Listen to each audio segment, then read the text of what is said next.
Hey everyone, welcome back to Chat B2B, the podcast that gives you a front row seat to AI in B2B marketing. I'm your host, Andrew Rao, co-CEO of Intercept, and on this show, we sit down with enterprise marketers who are building and scaling different AI use cases. Today, I'm joined by Hans Bunes. He spent about 15 years in marketing and sales enablement at global companies like HP and Dun & Bradstreet. He's now advising them today as a consultant on AI-powered customer modeling and account-based marketing. We dive into why a big chunk of the accounts that you might be targeting will never buy no matter what you do, and how AI can help you identify those accounts. We also go through an experiment that Hans and I ran as an ABM program with one of the biggest technology companies in the world to determine what incrementality marketing drives, what incremental impact and revenue generation. Lots of great stuff to get into. If you like what you hear, don't forget to follow or subscribe wherever you get your podcasts. This is Chat B2B. Let's get into it.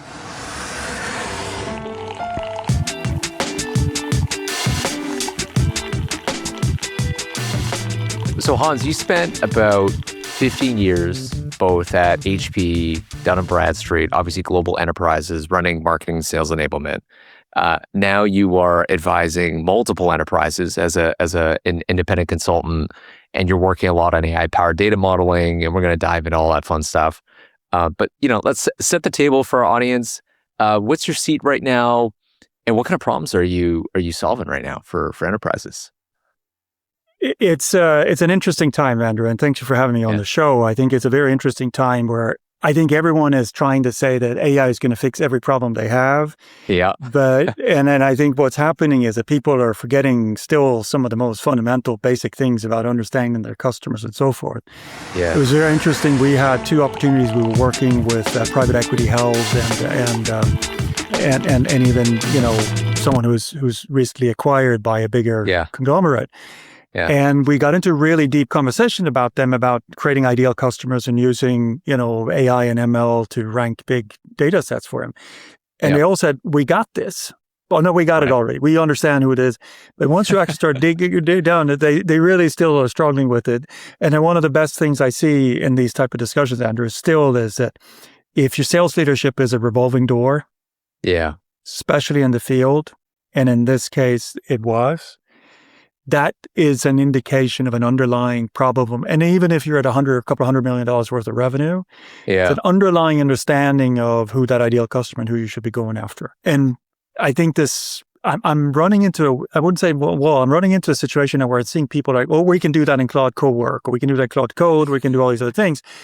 Yeah. And you may be able to do a lot of these other things as long as you have the fundamentals in order. Yeah. And I think that's what people are starting to forget right now. It's the fundamentals.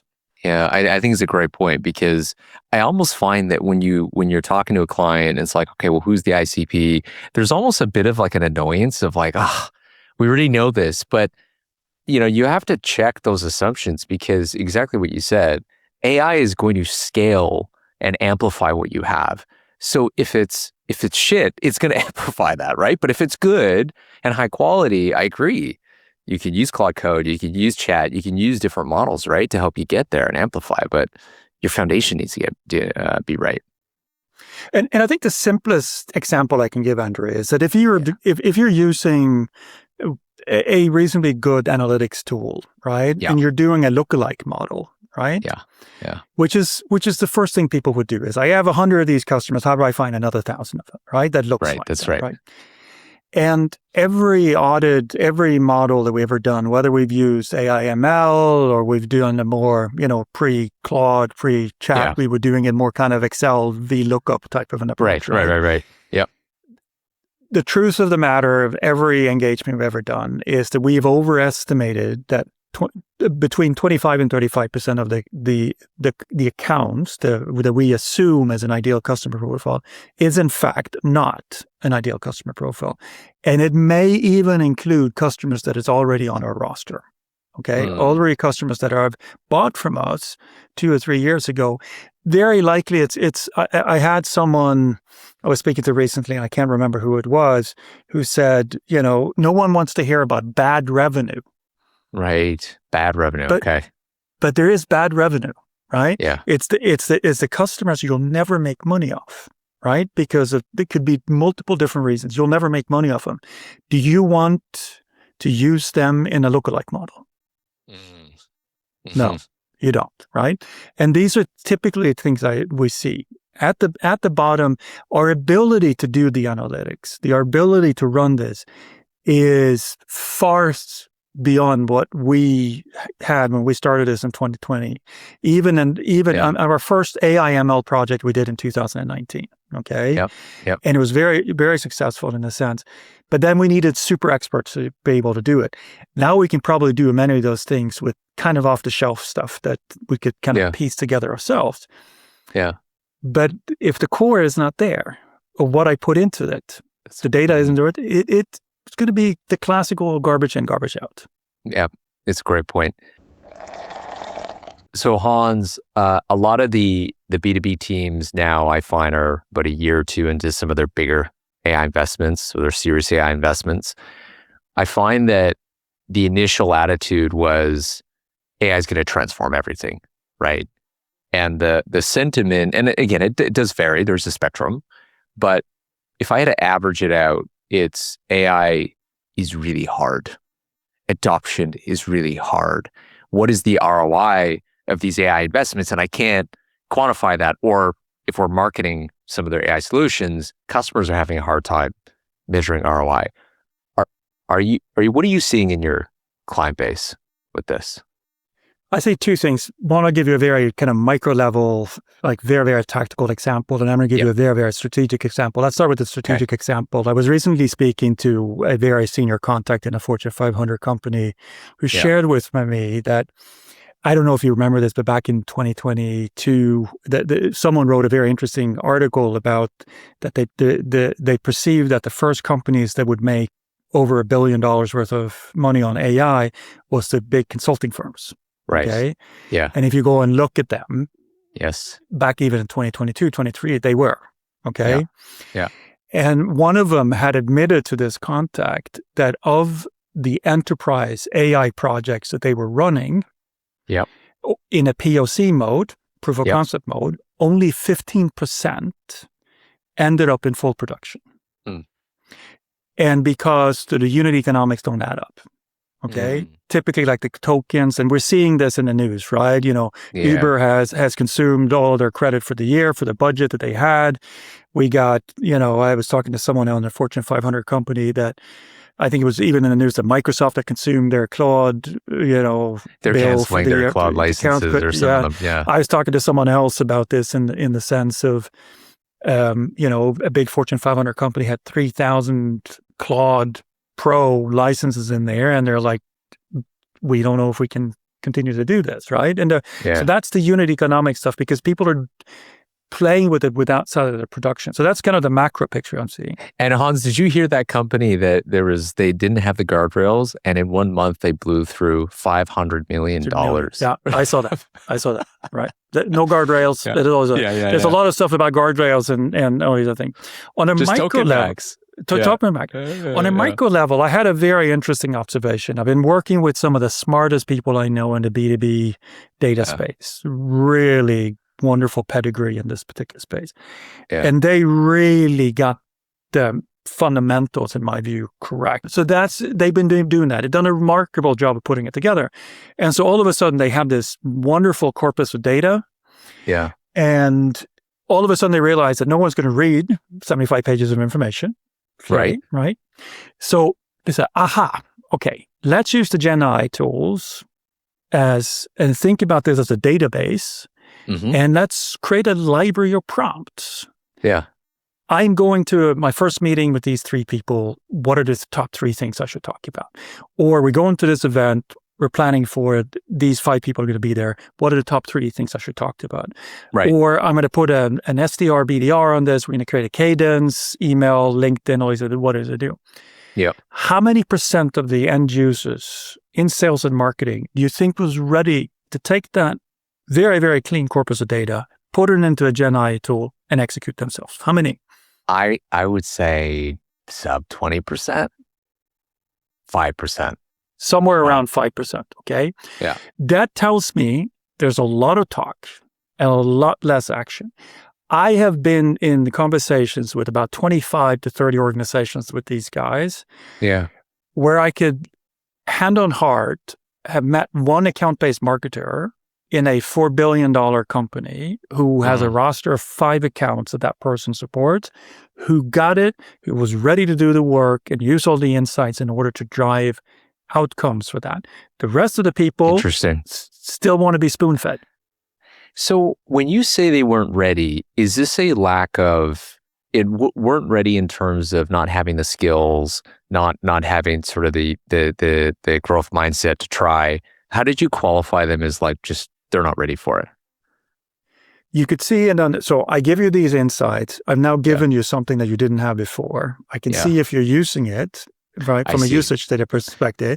I can see if you go in and take a look at and prompt and from the library or prompts, if I can see it.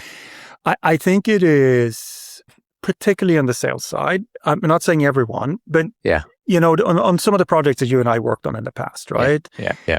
With that you guys did so successful and that we were a part of, and I did a little bit of sales enablement in those programs as well, right? Yeah, and working with the data science team and the data science team and all that. The reality is this: that every time I've done this over the last 10 years, you can take an organization, you can divide it into 3 buckets, not necessarily one third in terms of people. You'll have the top 1/3 is that I got an edge. I'm going to do whatever I need. I'll take advantage of it. You have 1/3 who's going to say, I'm going to watch what the other guys do. If I see success, I'm going to get on that bandwagon. And then you have the third element, which is not invented here. Okay. Yeah. And and I think in AI, we're seeing the same thing in deployment, right? You have the people who see, I get an edge for this right away. I'm going to do it. They may be prompting themselves out. They may even themselves buy licenses of multiple Gen AI tools and just take it because it's personal stuff, because then they're doing it. So part of cold prep, you got all these other things. And then the other guys are still just sitting there waiting to get spoon-fed information so they can go and do what they need to do. Yeah. That's what I'm saying. It's the sort of that classic bell curve, and even what's interesting, there's a book, AI-Driven Leader, that talks about what that distribution looks like in his perspective with AI specifically. And I think he was saying over 55% was late majority or actively like laggard, like actively disengaged, like late majority, laggard, and actively just disengage or trying to push back on change. And I think it was only 3% that was in that sort of like innovator bucket. So I think there's this gravitational pull naturally to just do what we know or what we're used to. But I think with AI in particular, it can be very polarizing. Some people love it. I mean, you see with the commencement speeches, people getting booed and I was, honestly, I was a little surprised to see that the graduating class who is graduating as the first AI native, right, segment that's entering the workforce. I thought they would be more pro AI, but apparently not. I think still we have to look at humanity, right? Because I think there's also quite a bit of scaremongering around this going out in the world, right? True. And so I think that's the known known, the unknown knowns, and the unknown unknowns, right? And That's I think right now there's the unknown unknowns that people are really worried about, is the dramatic shift and all these other things. Yeah. I'm in my mid-50s, and I'm a firm believer in one thing: is you drive change, which is a lot less painful than being changed and forced to change. And so my advice to anyone who's even listening to this, who is much younger than me and is much more capable than AI, is that it's going fast out there. Yeah. And the acceleration's going to be there as well. But so you should have the curiosity to learn, and I'm doing it. I'm way behind the curve, but I'm taking every opportunity I have to speak with smarter people than myself to learn. I had one of those conversations yesterday and completely blown away by people and what they're working on, which is like, I could barely understand 10% of what he was talking about, but it made me more curious than afraid. That's right. Yeah. Right? I wanted to learn more. And I think we have to have that mindset. Otherwise, we're going to find ourselves in a very, very difficult position.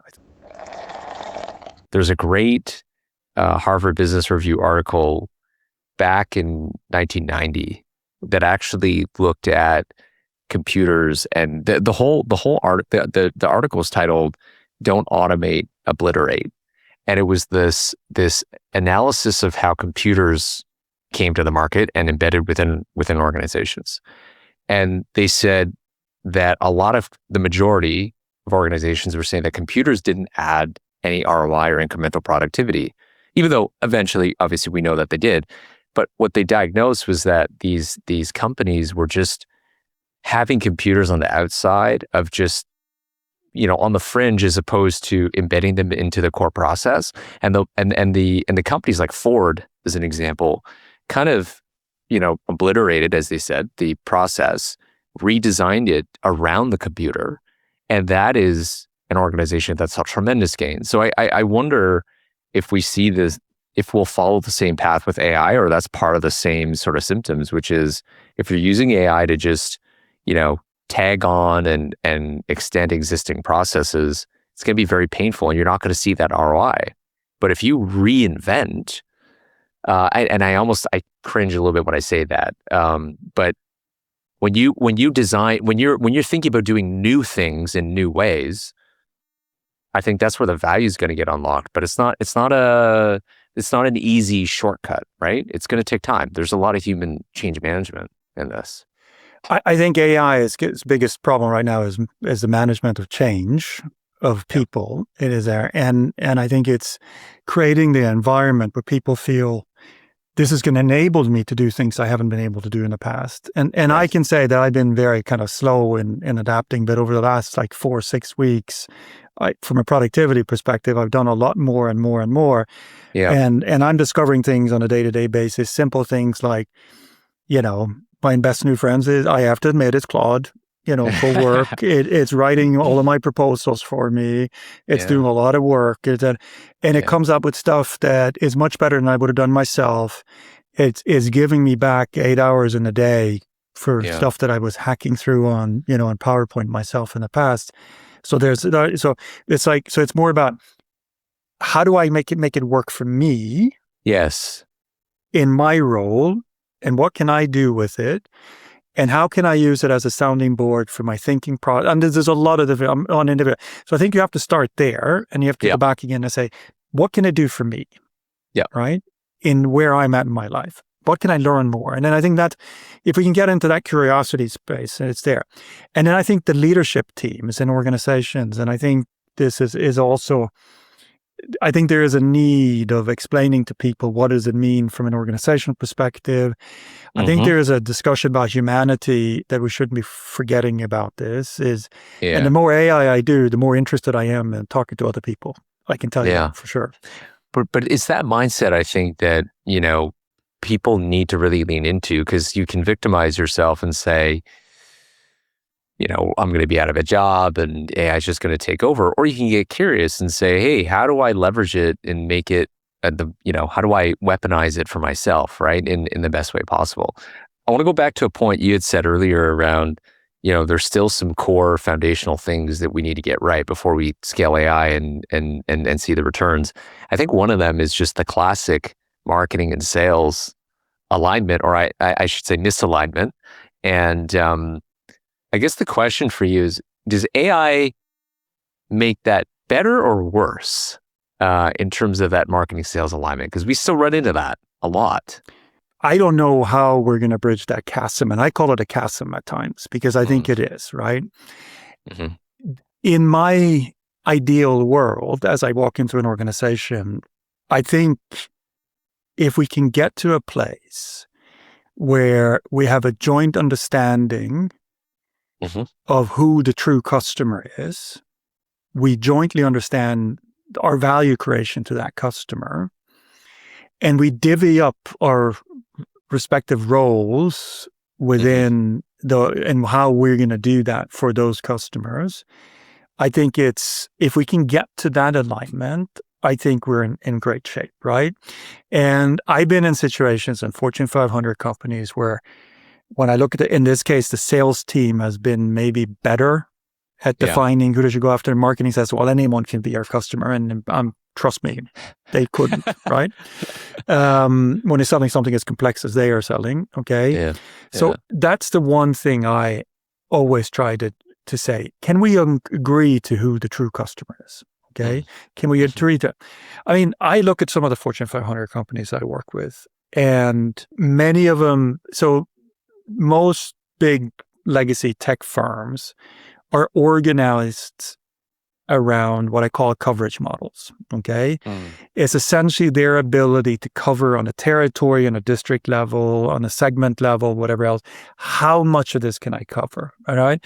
And how much of it is rostered to where I have a named person in my company that is responsible for that account. Right. And the rest of it, I might have a long tail that goes either into like a transactional e-commerce type of emotion, more marketing driven in that sense. Yep. Or I might have a channel structure where we're co-selling with channel for some of this, right? So historically, in the legacy tech firms, the marketing people have kind of been left behind a little bit in a sense, because the entire business is based upon coverage, right? Well, can we have cover?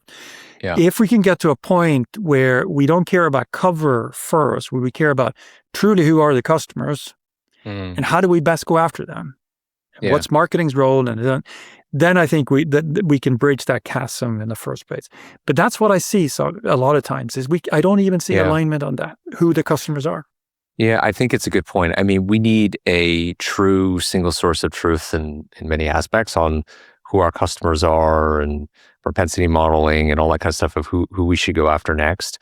And I think it's, as we were talking about before, AI is really that amplifier. So if you have bad misalignment, it's just going to make it worse. But I think if there's generally good alignment, you can build on that. But one practical thing that we, is a tip that people can do, and they can do this. You don't have to do this in your own proprietary OS, or you just do this in Claude or ChatGPT. But you can build a persona of your counterpart. So let's say if you're in marketing and you're like, hey, I really in conflict on the sales side, and I don't understand them. And okay, take a bunch of transcripts that you've got, go build a persona of that person, and then what you can do is like thought spar or simulate a conversation. Or just say, hey, here's what I want to put out there. What do you think Hans might disagree with, or where is he going to push back? Like, these are practical things that I think alignment comes from just empathy and understanding. So if you can understand that perspective, you could probably have a better batting average, with them. I think that's an excellent suggestion, Andrew, to this audience in this particular case. And I'm going to throw in an old Charlie Munger quote in this as well, because I think this is one of the things, especially in the dichotomy between sales and marketing. Yeah. Show me the incentive and I'll show you the behavior. Yeah. Okay. Yeah. So, and I think that's one of the big problems in this. The other big problem in this chasm, right, between sales and marketing, is that the measurements of what success looks like is very different. Yep. And that traits behavior. And building on that, I think that a lot of our incentives are so short-term focused, when you need to play the long game on things like AI investments. People don't have the patience. They don't have the incentive structure to have the patience in order to get it right. They just want the immediate result. It doesn't work like that. Perfect example is the project we did together. Yes. One of the recommendations I had was that we should focus on resurrecting dormant accounts. Yep. We did. Yep. No one took the ball. Yeah. Because there was not incentive structure in place for anyone to pick up and run with it. That's right. That's right. So that's a classical example of that. No incentive for anyone to pick up the ball and move it forward. So Hans, I want to chat about ABM programs. And as you mentioned, you and I have worked on, award-winning ABM program. Not perfect. There's always, to your point, on like, hey, we should have taken that ball, run down the field in other aspects, right, with other teams. But I want to talk about that anatomy of an ABM program and just chat about what are potential AI use cases along the way. And maybe we can start with audience segmentation, targeting. How do you make sure you're going after the right folks? You're doing some interesting work on here in this area. So tell us a little bit about where you're seeing AI value with targeting and segmentation for ABM. So if we take ABM in a grander scheme, and even let's call it now, so demand generation and all these other things into it, where so we've been working with our friends over at Dun & Bradstreet in Europe in particular since 2019. And one of the things that they did is they made an acquisition of a company that was really, really good at making sense, logical sense out of unstructured, scraped website data. Okay. Yep. And on the back of that, they started to then put their classical D&B firmographic data into this as well to start modeling out things. Okay. So we did this, and this is in the public domain. So before Susanna, my business partner, and I started, we did this with Hewlett Packard Enterprise for Sweden and the Netherlands. And that is a public reference customer that we talk about in public. And then we took the same idea when she left HPE and I left D&B. We have a Fortune 500 client that we've been working with in France and the UK for about 3 years. Okay. And their big problem was they were very, very campaign centric. Okay. Everything they do. So someone said, okay, our ideal customer profile is whoever has recently raised Series C or Series D in this space. And then they go in the crunch space and they create a segment and they do a campaign, and you know how that works, Andrew. What's going to happen is you get a 10% response rate. You get, 15% conversion into opportunity, and you throw away the non-response. And you don't do anything about it. So what we did is say, let's forget about that. Let's create this ideal customer profile of a mid-market company in France for this specific unique product in your portfolio. Okay. What does that look like? Okay. So the first thing and this was before we did the AI bit. First is the qualitative stuff. Let's have and it's very interesting, Andrew. And in all of the AI world, one of the things that is still completely underutilized in organizations is the collective intelligence that everyone who deals with customers on a day-to-day basis have. Once you put them in the room with either in Miro sessions or in a physical room, or mind map or something. Okay, you get so much out of that. It's unbelievable. So that's the first thing we did. And the first thing that happened out of that exercise is our sponsor, who today is an SVP in this Fortune 500 company, came to us and said, I don't care what else comes out of this project, because you just showed us that our sales narrative is wrong. Our sales narrative is our customers come to us when they want to grow their business. They don't come to us if they want to save money. They get to a point where they need us to grow their business. And our narrative is wrong. So that was the first thing. Anyways, what we did is the first time we ranked 24,000 accounts. Okay.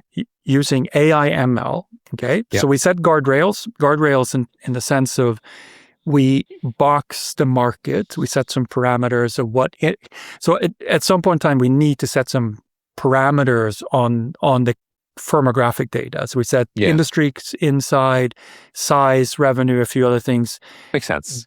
But we were doing it on an and/or basis rather than an exclusive basis. Okay. Yeah. Right. So and/or. Okay. And then we create a bucket of 300 good examples and 150 bad examples. And then the machine goes out and scrapes the websites of those good examples and the bad examples. They look at the keywords and the structure and how they present themselves to the world. Then it goes out and scrapes the 24,000 in our universe. And then we run an AI ML model that actually takes the good examples and the bad examples. We look at how they end up distributing themselves. And we do typically 2 feedback rounds, right? Random samples. So we're looking at a model where 90% of our good examples is in the top 10% of the output, and 90% of our bad examples is at the bottom 10. And we could say, statistically speaking, data science-wise, we have about a 90% accurate model, okay? But here are a couple of things that we learned doing this. And you should be able to do this yourself today, even with some off-the-shelf. No offense to my friends at D&B, but we could probably do this in a much and you can do it in a much smaller data set as well. In this case. Doesn't need to be 24,000 accounts. No. We could do a couple of them. But I think that there are a couple of key things that's very interesting in this. Number one is that we did field test the model. Okay. And we could do regression looking back to see what happened, okay? In field testing, 62% of the net new logos that they got in a year, we had ranked in the top 20% of our model, okay? So that was verifiable. Yeah. So it's verifiable. What we realized that as we went through is that we had cut the model too narrow. So what we did in the next round, we increased it a little bit. So if we're nice to ourselves, we probably would have been about 80-ish% right to predict that in there. Mm-hmm. But here's the thing, and this is the thing where the AI is telling us something that the human eye clearly is biased and is not willing to say, is that the model statistically was so clear that the bottom 30% of the 24,000 accounts would never buy. They were such a bad fit, okay? No transactions, no opportunities were created in that space, okay? None of it was created, nothing, okay? So that was the first thing, is that we were pretty right in the model, but the most important thing is not necessarily always about inclusion, but it's also about exclusion, because we have finite resources to develop this space. Yeah. Even these guys have finite resources to do. So that was the one thing. The other thing that was really, really starting to us, now that we know we have a 90% academic right model, we have probably in the 80% of actually field tested model that's actually right. I went back again and I said, what's giving us this predictive power? Where is this predictive power in the model coming from? And this is where I got really blown away, because 93% of the predictive power in the model came from the scraped online data and only 7% came from the classical firmographic data. And how do we normally segment? We segment on firmographic data. Yeah. You're bringing up such a great point around unstructured data, because as you know, we've got an AI-powered engine called Watchtower. Our windowed samples around 20 million people, largely ITDM, BDMs, and we can monitor conversations. This is unstructured data. And before a client uses it, the question is always, unstructured data, public scraping, I don't know if we're going to get anything good. And we run a test and they're like, holy shit, this is amazing. And it becomes a staple. But can you talk to me a little bit about that? So 93%, you said, was of the predictive powers from unstructured data. So there's value there, but people have a hard time accepting that. So I'll give you a perfect example. I think there's two things. We could actually see it. So we took the Excel sheet and we zoomed it all the way out as far as we can get. And we looked at the rows of the top bottom segments in the 24,000 universe. And you could see you could just see the count and the cluster of the keywords that had been matched. And keep in mind, the keywords in the cluster came from the good examples. So we have to start with a good example to harvest and understand. That's right. It, right? And from the bad example. But let's go back again to the firmographic example, and because we saw this time and time again, and how this worked. So the qualitative work showed us that this particular vendor is brought in by their customers when they want to grow their business. Okay, it's not they thought it was about saving money, but it's like, okay, this is an enablement to continue our growth of our business, because our business is now so complex that if we don't have a system like this, we cannot manage. We need to grow up and basically enable that growth. Yeah. And so we had several examples, because we wanted to prove this point in kind of real field testing, where you could take out two companies and you would look at revenue size, employee size, industry code, they were the same. We looked on their website, and one showed no indication that they were interested in growing their business. The website, everything they communicated was screaming, we're happy with status quo. Yeah. Or we're mature enough as an organization, we're not looking at... The other looked exactly the same, identical, same all these things, screamed innovation, wanting to grow, all these other things. And that's what the unstructured data in this case actually picks up. It picks up I always call it like the psychographic profile, right? Is the way they are talking about we can talk about what's happening to Google's SEO and websites and homepages and all these other things until the cow comes home. But at least for the next couple of years, our front to the world as a selling organization is our website. Yeah. And we tell our story about our current and future intentions on our website. And that's what we pick up. And the problem with the problem with firmographic data is that it's a historical representation of something that's happened in the past. Yes. And not only that, if you're selling to faster moving, faster growing companies, the lag, quite frankly, could be 18 months between the data set that you have so you need other data sets. And that's what you're seeing. It's the best way to find current and future intentions at scale. No, I love that. What you're describing to me is the additional context that you're getting from this unstructured data, in that you could have, as you very well described, two firmographic twins, both two retailers.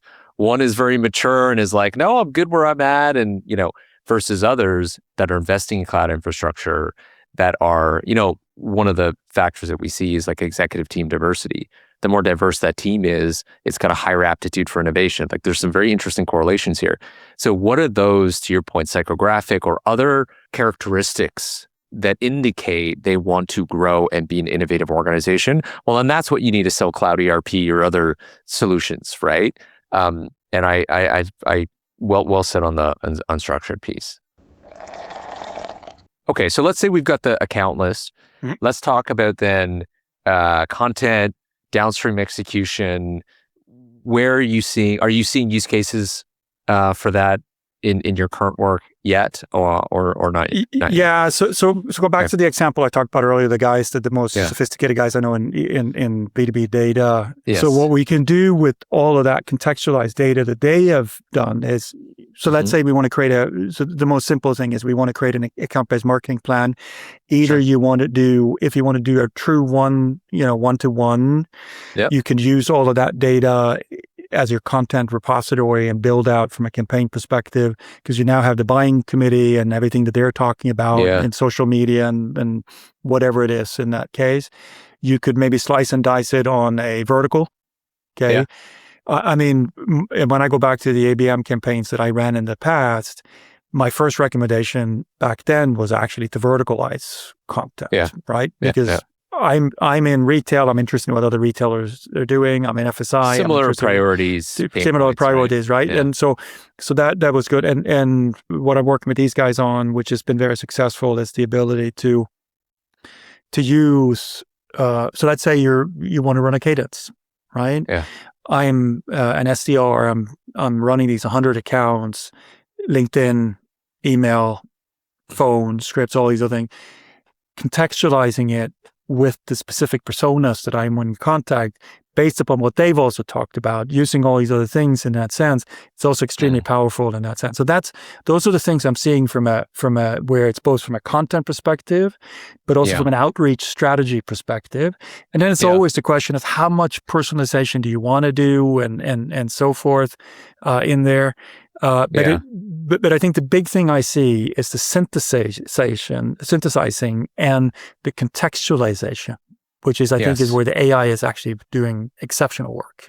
It's very, very good. Yeah. And I can give another example. One of our clients said, what if we could take personalization to the extreme and make, they referred to it as like a one-of-one version of an ebook, right? Let's just say what we did with them, this is part of our labs program where we will co-invest with clients looking to take a risk, and we basically will co-fund it up to 50% of the production, because we say, why take the risk on your own? Anyway, so they say, well, could we create a one-on-one content engine? So what we did is we actually built an agentic workflow that's fully automated, where if somebody downloads an ebook, and let's say they're from JP Morgan Chase as an example, they will look up, well, first of all, there's 5 or 6 different databases that our technology team is plugged into that are like tier 1 data sets, like a Dun & Bradstreet is one for firmographics. But what it will do is actually look at the insight or context of the user, context to the organization as well, looking for, again, unstructured data, mergers, acquisitions, big milestone moments, and then dynamically update that ebook in real time. Not the full thing, like 30% maybe. The narrative paragraph at the front, the positioning, the case study selection to make sure it's industry specific and stage specific too, based on their maturity. If we have that assortment in the bank of case studies and what the call to action is. And I'll say that it has very much impressed even some of the hardest stakeholders like legal. That's like, we call it legal in the loop as we do the reviews. They're like, wow, I was very surprised at how well it contextualized, to your point, that content. Because we had an agnostic set of like approved, legal approved, what have you. But how do you make it relevant to them? And it takes about 20, 30%. You customize that, your core is still the same, but seeing really, really good positive results on that. So just another example on the content side. And I think the one thing people need to remember about context, at least in my view, I look at context with there's two parameters to the context. One is the relevancy, but there's also something about recency. Yes. Because and I think we forget about that sometimes. I mean, because we could have something that's completely contextual and from a relevance perspective, but it transpired 5 years ago, so it's too late to do anything about, right? So we need to look at those two parameters in the context of relevancy and recency. And I love that. And I think the recency is you have to turn to unstructured data to be able to get some of that, because you're not going to necessarily find that in some of the sort of the structured databases. Okay, so we covered sort of targeting, content, production. There's the execution side of that, obviously the orchestration of it.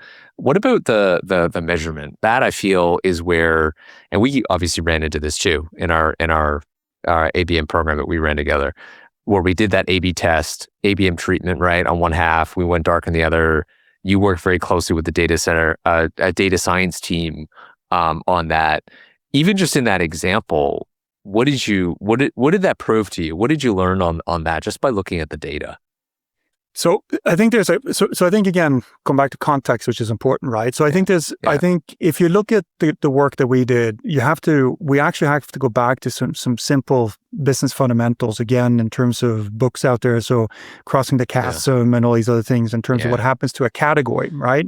So we're now dealing with categories that are predominantly repurchasing categories, which means that there's an installed base that is going to be refreshed at some point in time, right? So we look at that, right? Which means it's not a lot of net new in the sense of new use cases, new technology to be deployed. It's like there's someone is installed, we either have or is going to replace. So we think we need to keep that context in mind, right? And I think the bigger question I'm trying to get that organization to think about is what's the role of marketing in the context of the replacement business? Because I think that's it. So we could go off on a completely different tangent on that, Andrew. But that's kind of where I'm. It's kind of the stuff that I'm talking to them about right now. But so with that context in mind, what I learned is this. So what's interesting if we're doing this? Well, what's interesting if you're doing marketing and you're hitting some accounts or you're not hitting other accounts is there an incremental uplift? Is there incrementality? Okay. Yes. Now our short window was short. I'm not a data scientist, but I had the data science team vet all of my methodologies and I allowed them to kick me over the head and do all these other things. So there's a couple of really interesting takeaways from the work that we did. The first thing was that yes, there was a difference. There was a difference in new pipeline creation between those that got digital marketing, ABM focused, content syndication, programmatic, LinkedIn, social, whatever else they were doing, versus the non-team. So there was a big difference between that. There was also a big difference between deal size or opportunity size within each of the accounts, where one actually declined during the test window, the other one grew quite tremendously in there. Okay, so do that. Where it was very interesting, it was not conclusive, which is the one everyone is trying to understand is can I look at correlation of total engagement in terms of clicks and visits and all these other things and pipeline? No. Right. Completely inconclusive. Okay. Which my thought around this is like we underestimate the message, the brand, always that, and overestimate the click and the engagement, the direct response, the direct response, right? Especially in this type of B2B space, So those were my three conclusions. There was a difference, significant difference, but then I did something no one expected because I'm just curious as I am. So we turned the lights off, because you remember, And I went back to the data science team 7 months later on my own. And I said, give me the data now. Tell me what happened. Once we turned the lights off, did we make any difference? Okay. Yep. And that blew me even more away than the original work, because what that told me was a couple of things. Once you turned the marketing effort off, Yes. the sales team was doing the same job in creating new pipeline from these accounts. Okay. So the new pipeline generation was equal between those that traditionally had been exposed and those that had not been exposed. Okay. So that was equal, which shows you when marketing was on, we did get the incremental pipeline lift. When marketing was off, we did not. They were equal. And this is a random sample. So, I mean, from a test perspective, I feel pretty safe about this. Yeah. Yeah. But then I said, okay, but what happened from a closed won, closed loss perspective? Did the effect of the digital marketing linger on? Yeah. And indicatively, it was very clear. We had a 1.7x closed won for the ones that got exposed to the ones who did not get any marketing on. Yep. Okay. So they were 70% more likely. 1.7 effect in this particular the rebate. Yes. Okay. And closed loss was at 78%. Okay. So there's a lot more losses where they were not exposed than where they were exposed, which again makes me believe that the digital marketing effect lingers on for longer through the process. It was not about the engagement. It was not about on the other things, right? And I think that's the thing that I want people to take away is that in mature categories and some of these other businesses is the real thing to measure is incremental business. Yes. Is there a different, and I think the way that we created this project together with this client is a really, really good way of doing it by actually having a test and a control group. What I would have wanted to do is to do it over a longer period of time. Agreed. To measure it over longer, because essentially what we're trying to do is we're trying to linearize and unlinear buying behavior, right? And there's a number of different things I would have done in sort of separating acquisition between retained accounts and all these other things. But indicatively, this is the way I would do an ABM. I would look at incrementality. Yeah. Incrementality. Okay. I think it's a good way to look at it. And it's interesting even just to hear you break that down. It sounds like, and correct me if I'm wrong, but the impact was clear at the initial onset of like increased pipeline and opportunity sizes. As we went further, with sales didn't have, for those accounts where sales didn't have the marketing coverage, they kind of stepped up and they're like, hey, I'm still going to get the pipeline, and it kind of evened out.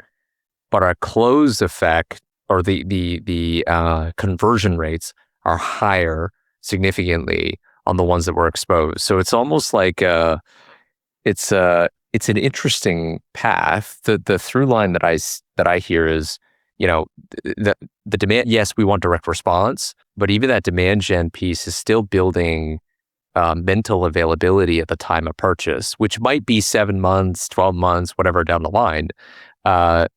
It's just how we can capture that value and share that internally up the chain, because I think a lot of executives at our clients are like, I don't have 7 months.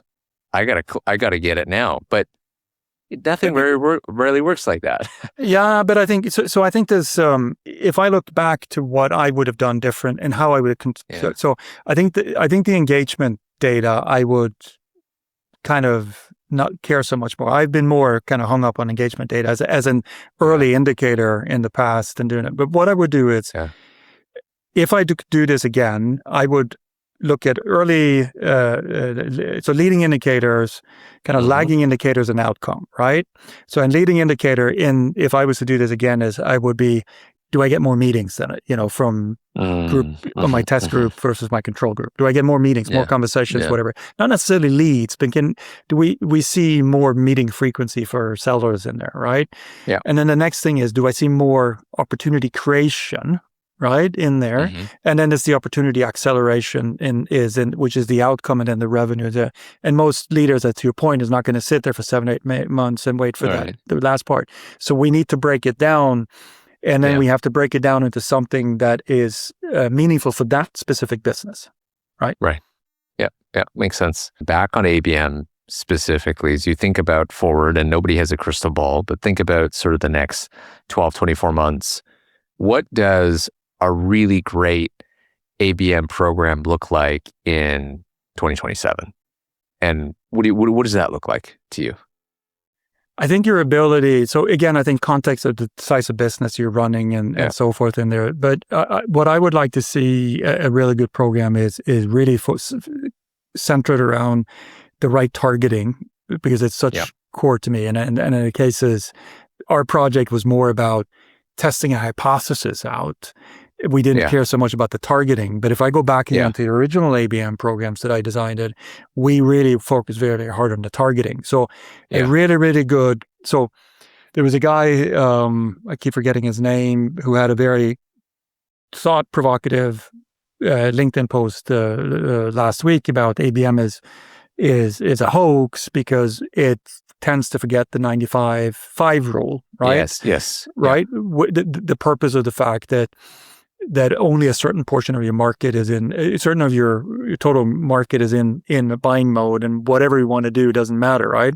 And that's that again right. is only 5%, right? So 5% in the market, 95%. I mean, that's and depending on the category, whether it's a new purchase or repurchase, all these other things. Right. So you have to map this out in this particular case.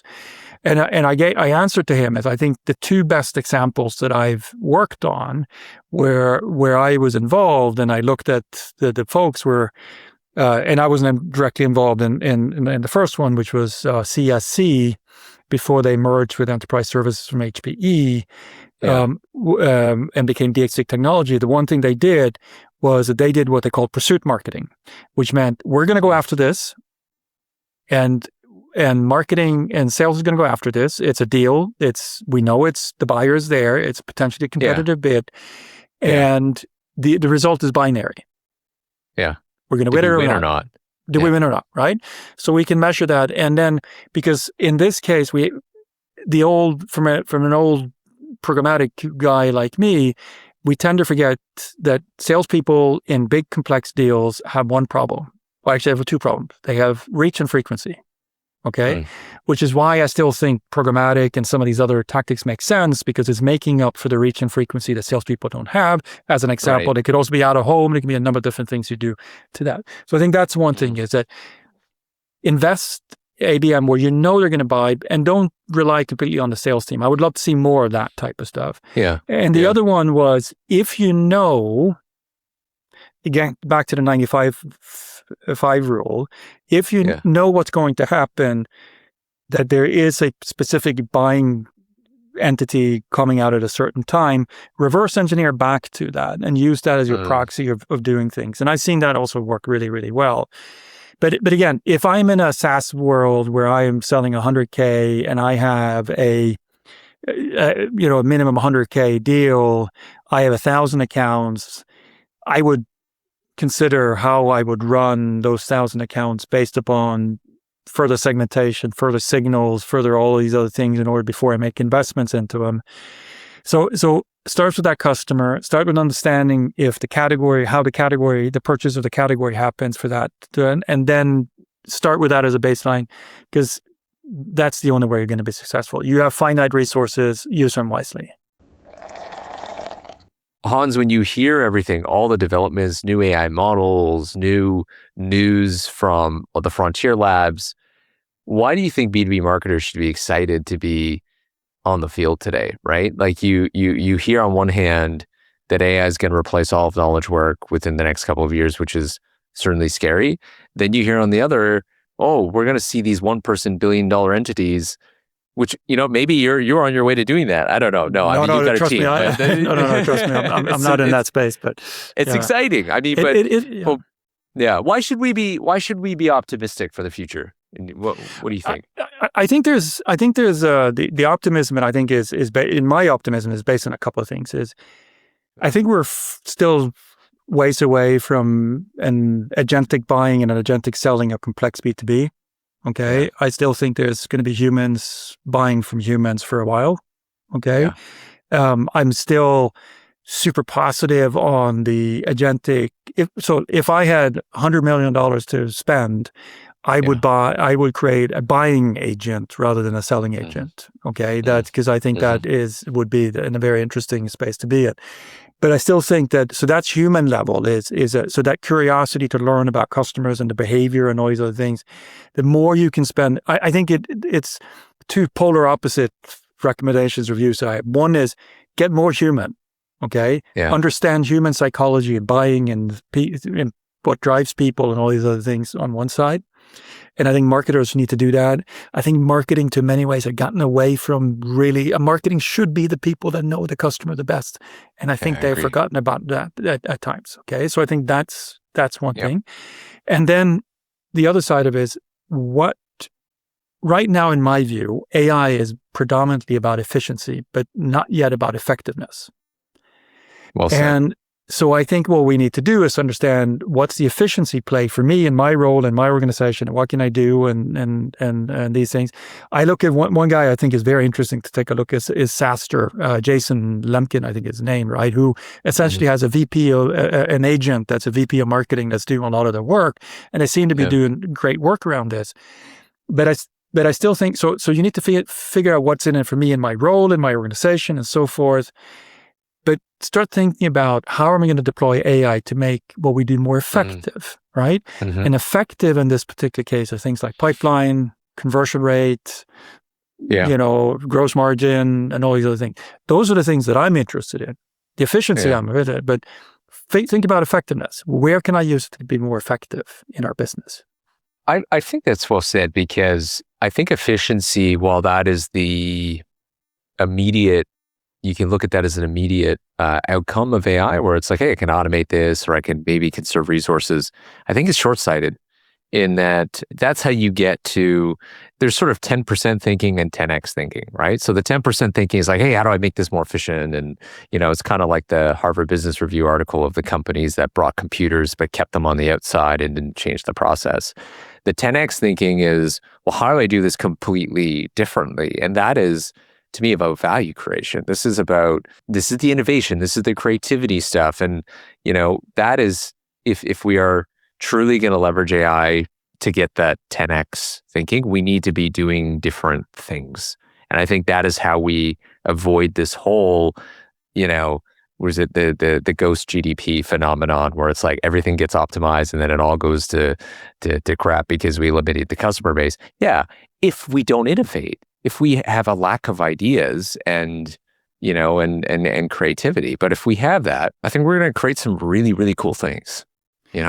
Yeah, and I think going back in the context of B2B sales and marketing in particular, right? Yeah. So what are the things that what drives the business, right? Well, what drives the business is conversion rates. Yes. Deal sizes. Yes. Right? And those things. And if you can use AI to, flip those metrics, then I think people are going to get interested. Yeah, agreed. Yeah. Hans, this has been great. Thank you so much for joining us on the pod, and looking forward to running more experiments and tests with you and your team, and lots of exciting things to come. So thanks for coming on.